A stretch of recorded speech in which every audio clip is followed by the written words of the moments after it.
consagrado para amar, um consagrado para si. Olá pessoal, cheguei aqui para mais esse vídeo. Continuando a igreja parte 2. Na parte 1 vamos relembrar um pouco sobre o que eu falei. Falamos aqui sobre a instituição da igreja no mundo e sobre um pouco sobre o seu primeiro Papa, São Pedro ou Papa Pedro.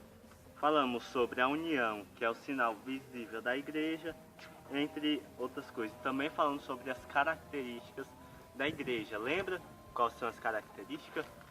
Una, santa, católica e apostólica. São essas as características, as palavras que resumem a nossa Santa Igreja. Bom, vindo aqui nessa parte 2, sobre o que nós vamos falar? Nós vamos falar sobre os pastores da igreja. Quem são os pastores da igreja? Os bispos, Quem são os ajudantes dos bispos? Os padres e os diáconos. Também vou falar sobre os leigos seculares e os religiosos, sobre a função de cada um deles. Bom, Deus quis chegar no homem por meio de outros seres humanos para realizar a sua obra de salvação. Ele pediu a colaboração do homem. A gente vê que quando Jesus estava aqui no mundo, ele pediu a ajuda para os apóstolos. Assim você recebeu o dom da fé através do batismo, administrado pelo sacerdote, e conheceu Cristo e seus ensinamentos por intermédio de seus pais, professores e catequistas, Bom, nem todos os professores, Mas você conheceu Cristo por meio de seus pais, de seus familiares, de alguns seus professores e por meio de seus catequistas. Cristo elegeu os 12 apóstolos como guias do povo de Deus, transmissores de sua doutrina e dispensadores de sua graça, sendo ele rei, profeta e sacerdote. 3 palavras que podem resumir Cristo. Ele que é rei, ele que é profeta e ele também é sacerdote. Lhes transmite autoridade para que continuassem a sua obra na terra. Os apóstolos são guias e pastores do povo de Deus. Desde Pentecostes são reconhecidos, ouvidos e aceitos pelos cristãos como guias da igreja, segundo os ensinamentos de Cristo. Quem vos ouve é a mim que ouve. Quem vos rejeita é a mim que rejeita. Rejeita aquele que me enviou. Quando você professa sua fé na igreja apostólica, lembra lá do creio e tudo, está reconhecendo e aceitando que esta foi fundada por Cristo através dos apóstolos. Os apóstolos, eles são profetas, mestres da fé, falam em nome de Cristo. Os profetas falavam em nome de Deus. E agora os novos profetas falam em nome de Cristo e transmitem os seus ensinamentos. Os apóstolos são sacerdotes, receberam poder sacerdotal de Cristo para que fossem mediadores e contribuidores da graça de Deus aos homens. Então, isso também fala sobre os apóstolos. Hoje a gente ainda tem apóstolos? Sim, os bispos, o Papa, que é o sucessor de Pedro, eles são apóstolos de Cristo. Cristo instituiu o apóstolo Pedro como primeiro entre os apóstolos e como cabeça visível de toda a igreja, e conferiu-lhe imediato e pessoalmente o primado da autoridade. Então aqui mostra que Cristo, como eu disse na parte 1, decidiu Pedro como o primeiro. O Papa. Agora vamos falar aqui sobre os sucessores dos apóstolos. Papa. Para que um edifício se mantenha em pé, bora pegar aqui um exemplo. São necessários fundamentos, Para lançar um edifício, tem um engenheiro, que é aquele que vê assim lá, responsável, pela obra, se eu não me engano, Assim como na igreja. Quem é o responsável por toda essa igreja? Quem é aquele que fala em nosso nome, nos representando, o próprio Papa. Para um rebanho precisa de um pastor. E quem é esse nosso pastor visível? O Papa. O Papa é o pastor e nós somos as ovelhas.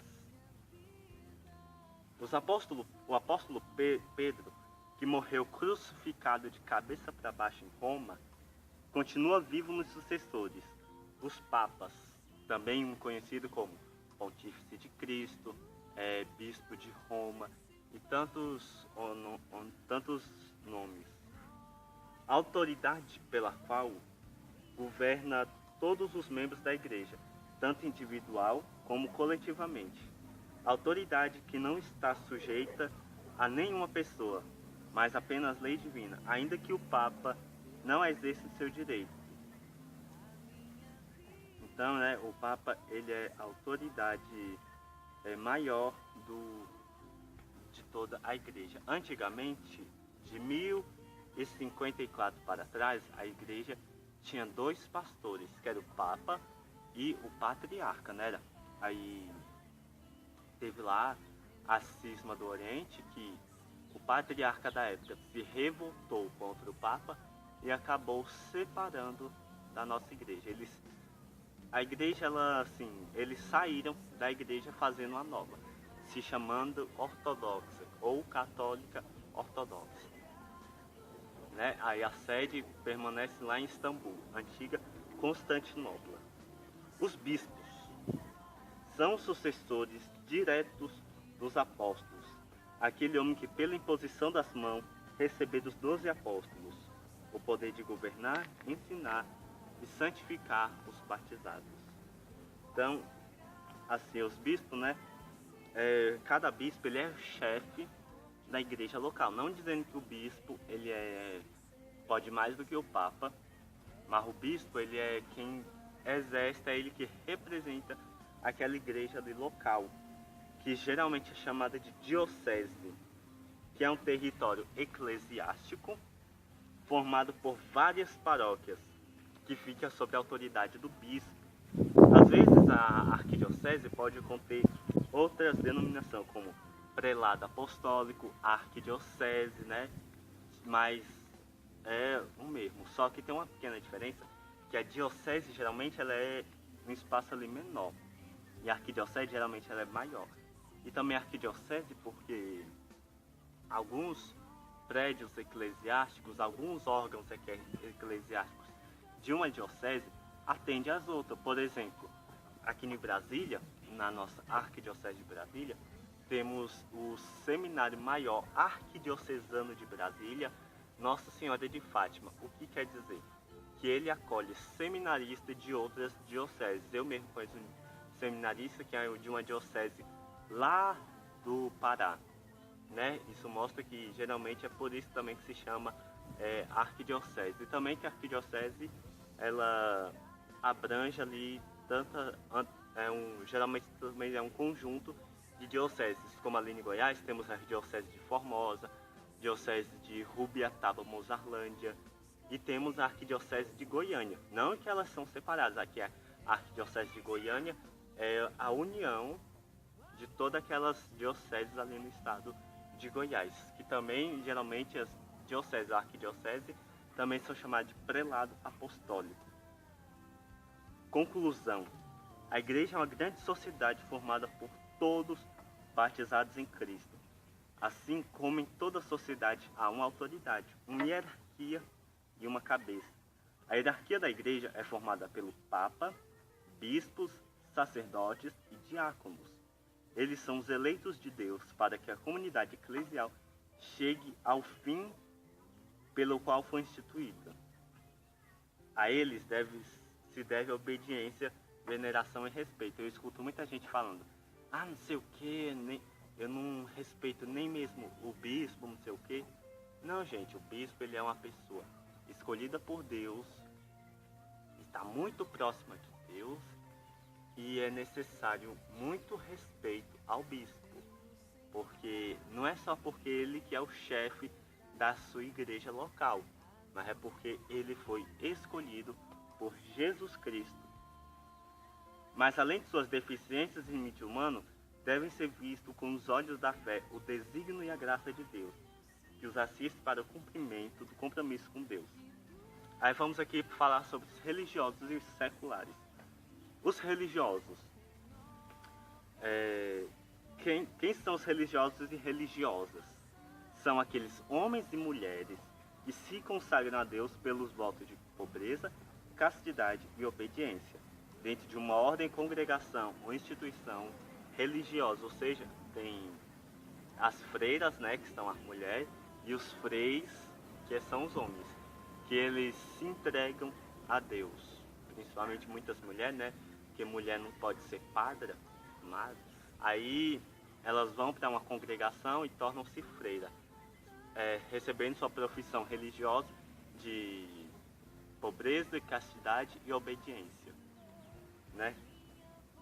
E são religiosos, por exemplo, tem os beneditinos, os dominicanos, os franciscanos, os legionários de Cristo, as carmelitas e membros de várias outras ordens e instituições que poderíamos citar. Se a gente for pegar no mundo, tantas congregações que tem aí, dominicanos, né, carmelitas, franciscanos, que são freis ou freiras que se consagram por inteiro a Deus. Aí eles são caracterizados por viver em comunidade, sobre as ordens de um superior ou superiora. Seguem as normas estabelecidas pelo fundador ou fundadora do instituto religioso. Por exemplo, os dominicanos seguem as regras de São Domingos de Guzmán. Depois de um período de preparação, né, um noviciado emite os votos de pobreza, castidade e obediência, que geralmente são aquelas belíssimas missas. Aí vai lá e tudo, o padre ou celebrante, ele vai aí na missa mesmo, ele conversa com aquela pessoa, faz tipo interrogatório aberto à comunidade, né, que é o rito. Aí vai lá, tem a hora que ele se prostra diante do altar, aí é rezado, é uma coisa muito bonita, que é ali que ele recebe os votos de pobreza, castidade e obediência. E antes dessa missa, geralmente, é feito um trido, um dia a cada voto desse. Um dia mais voltado para a pobreza, outro dia para a castidade, outro dia para a obediência. Os seculares ou leigos. A esse último grupo pertencem todos os demais batizados, chamados por Deus a fazer parte da igreja presente no mundo. O secular tem um compromisso de colocar Cristo em todas as suas atividades terrenas, ou seja, nós temos que colocar Cristo, não tirando assim da hierarquia, né? Eles não têm que fazer isso, mas nós, que somos a maior parte da igreja, estamos em maior número, temos sempre que colocar Cristo à nossa frente. E sempre falar de Cristo, convidar as pessoas a vir para a igreja, evangelizar, porque evangelizar é preciso. Não dizendo que essa não é a função dos religiosos, dos padres, dos ordenados, mas é muito mais obrigação nossa, porque eles já têm o trabalho deles, né, muito ocupados, e a gente, assim, não dizendo que você não tem tanto trabalho assim, mas é sempre bom a gente estar, de alguma maneira, evangelizando.